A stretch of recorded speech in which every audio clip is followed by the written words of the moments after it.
been a really rough couple of days. I mean, not that bad, but maybe the last 12, 24 hours. And I have been trying to upload this recording called The Courage to Change Hearts, but it's really my clinical assessment of an antisocial sociopath who is really just like a character in the movies. This isn't a movie. It's not a TV series. But I did just hear the other day that there is one out now about something it being a true story about a daughter who had a psychopath killer and didn't know it for a long time. Well, I don't have to watch it. I've been living it. And I did live it for 48 and a half years. 48 and a half years.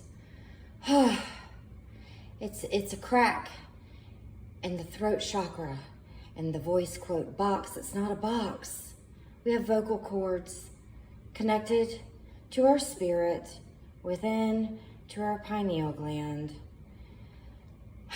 Oh my goodness. All right, so clinical assessment and the courage to change hearts. And the prerequisite to this, it really is that my father or someone, 99%, had played a little prank joke on me. And this was what I came to later. And so when I mentioned that, this was December 10th, 2023, and I emailed this to him. And let's just go with it. It's 12 minutes if you got 12 minutes and 40 seconds. Alrighty.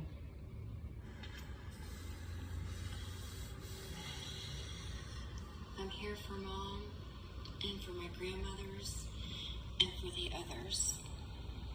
Sometimes you have to be the first one to toss a pebble so that the ripple may flow to the shore of the mountain of lies. And if it happens to land on the sand in the right spot, then it can and it will cause an avalanche of the lies to tumble. And although it may cause pain to the rest around, it will save the ones who follow and come after.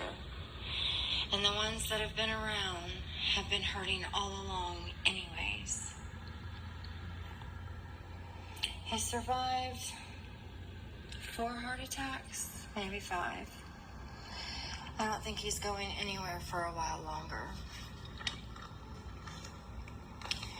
If it starts with me, it doesn't have to end with me.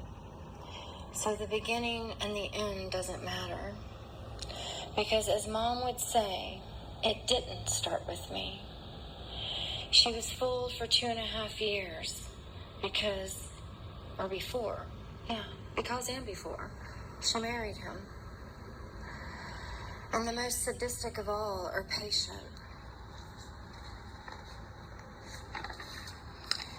He turns on the fake charm to make you feel sorry for him. He is Jekyll Hyde. But he's Rob, and he's Robert. And he's the robber. He killed my grandmother for fun at first because he could. His own mom, Josie. The second was just sadistic greed and his own entitlement.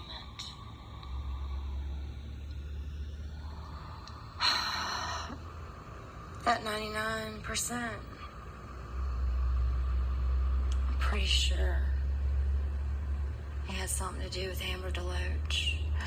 I'm pretty sure that there's a reason why he had me with you had me with Nancy, Butler, and Paige for just one lunch. And then you may or may not have seen Nancy since, right?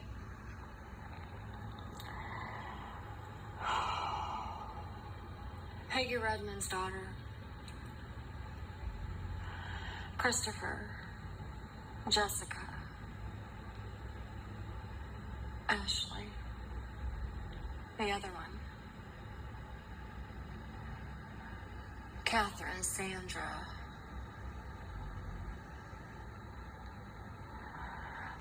don't know if you do mess with the boys ever.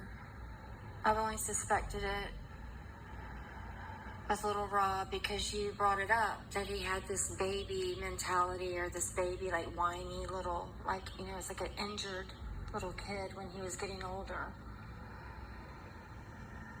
I remember the little fake grin on even little tiny Caroline's face when you had your hand just over her, like, top, even though she didn't have any way to form any breast yet.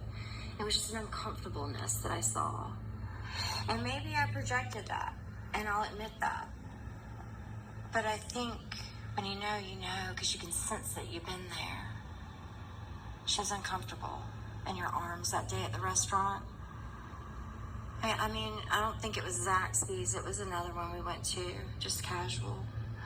But it was the day that you said, I'm going to come tickle you in the middle of the night. And I was like, oh, no, you're not. Because of that rib thing you like to do, the little tickle thing on the rib. And Mom would do that with her teeth too, right? Yeah, grit her teeth and yeah. So, there's more, but you know, this is me writing and a little bit of, just coming out as it flows. All the prior stuff, I didn't really write it. I just recorded it, and it just came free flowing out of the spirit.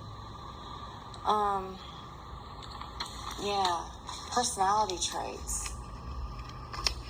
If I was gonna write a report, it'd be pages. It'd be a freaking book, and it already probably is gonna be on you, a freaking book on you, but not to glorify you at all. Grit your teeth, Carol. Grit your teeth for the sake of the family. For the sake of the family, Rob. Okay. But it's you who told me you can't fight pride with pride. So thank you for that, because I don't have any anymore. And I see where I was triggered by your sick little joke earlier. And even if there is a percentage that it wasn't you, that helped me to see where I'm so triggered from the little games you played with me as a kid when you wanted to give me something, take it away, give it to me, take it away, give it to me, take it away, just like you did the cars. I see where my triggers are, but I know now that I'm so far into this that I don't have to do it alone at all. So when there is no family, and when the jokes never stop, when there is no remorse, I do know Mom's words said, you'll be found out, Rob, one day, one day. One day maybe. Maybe she'd be around to see it, and maybe she wouldn't. But I'm pretty sure, being a nursery volunteer in the churches and doing as much church hopping as we've done, Baptist, Presbyterian, Methodist, Episcopalian even, definitely Christian life. But, being the fact that you turn on that fake charm, you want people to feel sorry for you, turn on that fake charm. What is it? Yeah. Yeah, you do. You turn on that fake charm. Okay, so you like to violate other people's rights, but you don't feel bad about it. But you think that you have your own right to do that, and it makes you get pleasure out of it. You get pleasure out of exploitation and manipulating, and the way you disregard, and you're so arrogant. You're definitely antisocial. I've heard that my whole life, that you're your father, Rob, he's always antisocial. He doesn't like to hang around people and go to parties. And you do. You think you're smarter than everyone. You really do. You like to volunteer for the neighbors a lot. You like to work at the homeless shelters a lot. You try to be this upstanding citizen by doing the Boy Scouts and volunteering at Savannah Care, saving babies. You get pleasure out of hurting others in that lateral manner. You couldn't stick to a church, and you waited till, I was 23 or 22 to join the Catholic Church after you hopped around on all of them. And when I took you to, the Mustard Seed Church, and was like, okay, I got to get rid of my bulimia. Come on, Dad. I was going to church every day. I was diving into it big time. And you were so uncomfortable. You just couldn't stand it. You just couldn't stand it. It's like, as much as we had been in church, you couldn't stand to be in that one. And that was the year that I had a demon come out of my mouth. I mean, it was like it was like Ghostbusters, big green line, nasty, just same thing though, transparent, spiritual eyes, not really physical ones. But I felt it come out of me, and I did. It was there and it was gone. And then I saw things differently, and I wasn't bulimic anymore for a while, for a long time.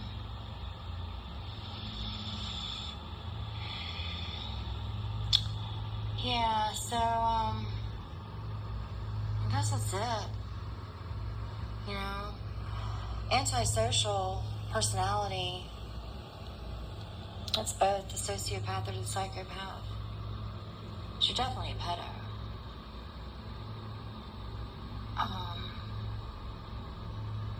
Yeah.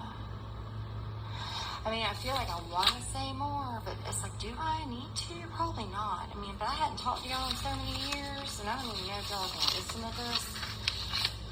But I mean, I really don't. I don't have ego. I really don't. I mean, I think I'm just like, wow, this is my reality here.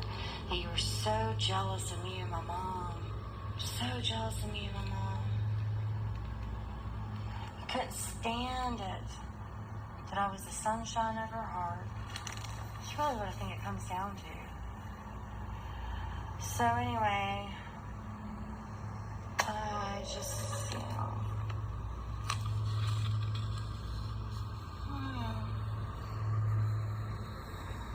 Yeah, the land bank. Most people don't know. Let me go slow and I'll just, chip you in the rib. But the fact that I just see it so clearly what you did. Like the reason why, if it was you about mentioning I was 16, it was you. I know that's the year I got my wisdom teeth taken out. And the amount of pain that hurt in the bottom of my jaws was the worst pain I've ever felt in my life from that time that I could recollect. So I'm pretty sure the worst pain I ever felt was when I was an infant. And when I was 7. Yeah, I'm pretty sure there's a lot of pain, but I know that I don't have to go through those early years before 4 by myself. I really have dealt with the 4-year-old and up. And I have dealt with the changing my diapers. The actual pain part aspect of it, like deep in the bones. And having this missing tooth here with that implant that I got, and I got it fixed, and for a while I had perfect teeth that you helped get for me. And that one implant just kind of wiggled itself out. I was like, okay, I gotta get rid of it. I didn't want to damage underneath and get, bacteria underneath, and so since it was loose and all, I had to go ahead and get it taken out. And to me, that is the big sign right there about how the foundations of my life are rocked. And it is like that nursery rhyme. I'm pretty sure you took me to Johnson, South Carolina by yourself. Pretty sure you did. And the mom said that was the biggest mistake she made in her life, was to let you take me to Johnson, South Carolina by yourself one time. I do remember some things when I'm that little. I do. I got some pictures to help me remember what it's like to be that little. And then really it's just all in the spirit. All in the spirit of truth. So anyway, Conway, South Carolina is another story for another time. And I've got a nice phone call coming in. How nice. And it's not a stupid lotto. There we go. And I am tired.